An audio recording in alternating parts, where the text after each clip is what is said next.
The one and only Botticelli. Botticelli and Raphael, shirts and trousers.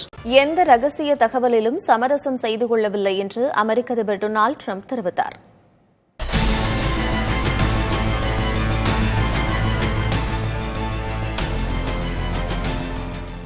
ஈரானின் Houthi கிளர்ச்சியாளர்களுக்கு எதிரான முக்கியமான ராணுவ நடவடிக்கைகள் குறித்து விவாதிக்கும் அமெரிக்க அரசின் உயர்மட்ட சமூக ஊடக விவாத குழு ஒன்றில் தி அட்லாண்டிக் பத்திரிகையின் தலைமை ஆசிரியர் ஜெஃப்ரி கோல்ட்பர்க் சேர்க்கப்பட்டார்.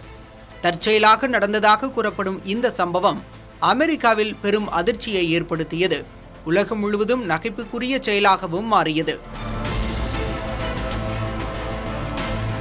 பாதுகாப்பு மீறல் என்று கூறப்படும் நிலையில் அமெரிக்க அதிபர் டொனால்ட் ட்ரம்ப் நியூஸ் மேக்ஸ் ஊடகத்திற்கு பேட்டியளித்துள்ளார்.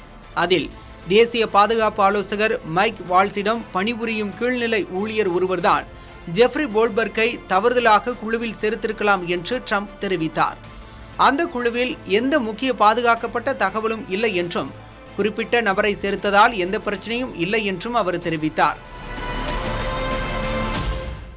ஹவுத்திகளுக்கு எதிரான தாக்குதல் மிகப்பெரிய வெற்றியை பெற்றதாகவும் எந்த ரகசிய தகவலிலும் சமரசம் செய்யப்படவில்லை என்றும் அதிபர் ட்ரம்ப் தெரிவித்தார்.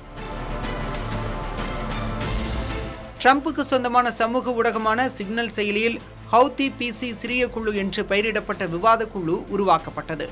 ஹவுத்தி கிளர்ச்சியாளர்களுக்கு எதிரான அமெரிக்க ராணுவத்தின் பதிலை ஒருங்கிணைக்கும் வகையில் துணை அதிபர் ஜேடி வான்ஸ், பாதுகாப்பு செயலாளர் பீட் ஹெக்ஸேத், வெளியுறவு அமைச்சர் மார்க்கோ ரூபியோ உள்ளிட்ட 18 மூத்த அதிகாரிகள் அந்த குழுவில் இருந்தனர். புதிய தலைமுறைக்காக GS பாலமுருகன்.